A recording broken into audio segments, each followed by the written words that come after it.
Mike Stern, I'm one of the owners here. I've been brewing all day. You can probably smell it in the air. I just finished the goat.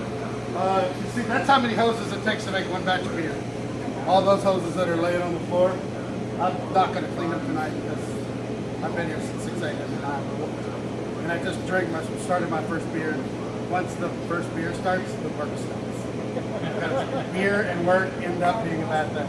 It's like beer and guns. You don't play with guns and drink beer. You don't work. When you work, then you work. When you drink a beer, you drink beer. That's what we have. So what we have is a 10-barrel brewery. We are a manual brewery. So everything we do except grind the grain, we have to do by. It takes all those hoses to make this brewery go. Those are 2-inch hose. Each one of them weighs about 30 pounds, 25 pounds, I think. The big long ones and the little one weighs about 10.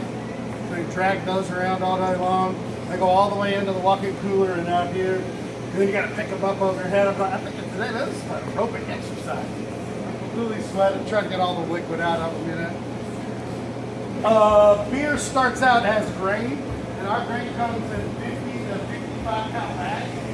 You can see we got a whole pallet full of grain right here. The beer that I brewed today is a little over 1,100 pounds of grain. And so that means that we have to brew, in our brewery, we can't do 1,100 pounds at one time. We can do about 600 pounds easy, so we've cut our grain goes in half. So instead of brewing a 10-barrel batch, we brew 2 5-barrel batches, and then we mash in 2 5-barrel batches and then merge them together and make one 10-barrel batch out. So the beer that I brewed today is the goat, and it's a 2 600-pound, what we call a turn. So you make a wort, you make the complete beer, everything but the boiling part of it, then you put it in a tank, then you put all the grain, pull all the grain out of the mash tun, which is about, now it's gone from 600 pounds to about 2,800 pounds with the leftover liquids and all the hulls and all of that stuff. And we drag it out and put it in these 55-gallon drums that you see right here.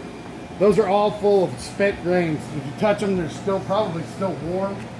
We've got a guy that is raising buffalo, and he'll come and pick up these barrels and take them to his buffalo and bring them back. And that's how we get rid of our spent grain. When we were brewing at home, I had 2 big compost bins in my backyard, and my lawn guy would put my grass in there, and then I would come in and put the spent grains in there. And I had a friend that owns a coffee shop, and every once in a while I get him to save me a 5-gallon bucket of coffee grounds and put that in there, and I have some of the best dirt in my flower beds of anybody out there, just because we're recycling it. And that's 4 barrels is a lot to get rid of for one day. Put it in the landfill, it's going to fill up the landfill. The buffalo, the cattle, those kind of animals, it's still got some sweetness in it. And sometimes the farmer will come get them for 4 or 5 days, and the lids will start to dome because there's still sugars in there. So they're sitting in here and it starts to ferment. Well, all the liquid that's in the bottom is now soaked into that grain. It's turned into alcohol. So he goes and dumps it out there to those cows, and they're drinking and eating that fermented grain. They get a little boozy. They're staying and having a little beer. Pretty cool. So all that grain we drag over here to the grain room. In our grain room, we have a roller type grain mill.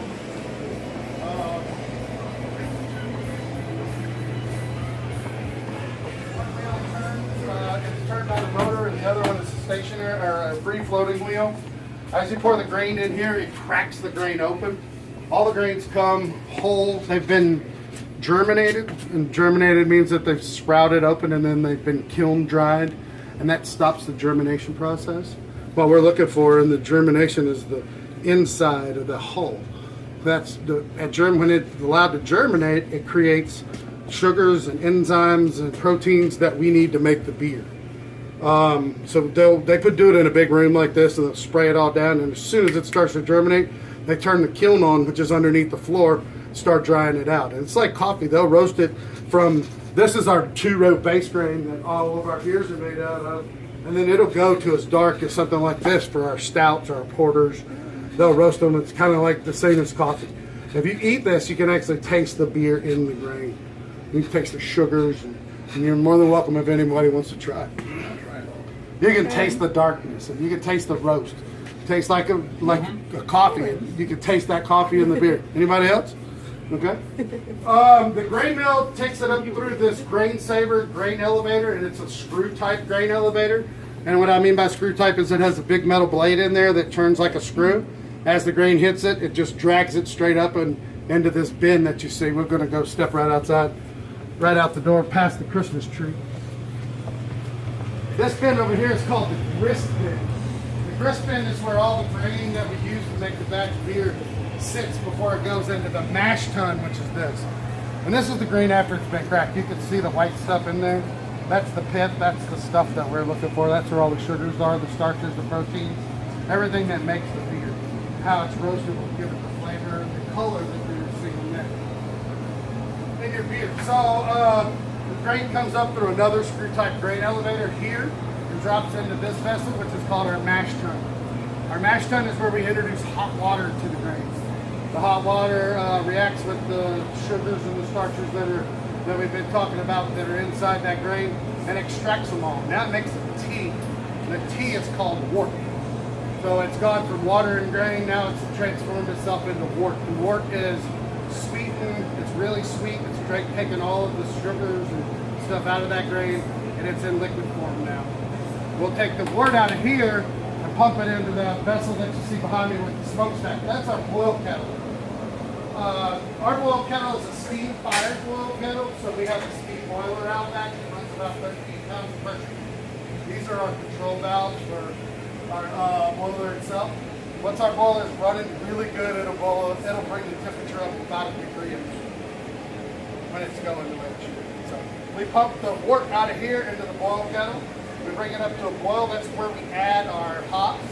Our first addition of hops is usually done right at the beginning of boil. Today's hop schedule was 60 minutes, 30 minutes, 45 minutes, and flame out.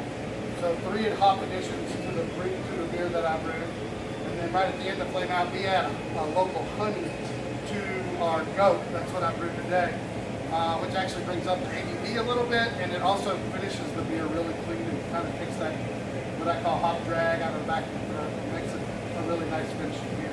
But that's put in at flame out. Then we whirlpool that to collect as much of the solids, all those hops that we put in there. We collect them in the middle and try to drag off as much clean beer as we can. The reason we have all these hoses is we have what's called a cold liquor tank in the walk-in cooler. Right now it's a hot liquor tank. It's at 135 degrees. But when we started out this morning, it was at about 37. We can run 2 hoses from it out to this vessel, this device on the floor, which is our heat exchanger. Our heat exchanger is a plate type heat exchanger, so hot wort runs on one side, cold water runs on the other. The cold water extracts the heat from the wort. It'll come out of the boil kettle, running around 200 degrees. When it comes out of this faucet and goes into one of these 3 fermenters, today's beer came to the fermenter at 74 degrees. So it went from 212 boiling temperature. I let it sit in whirlpool for probably 30 minutes. We're probably looking at 195 degree wort into the fermenter at 74. And that beer, like 74, it's already had the yeast pitch in it. It's ready to go.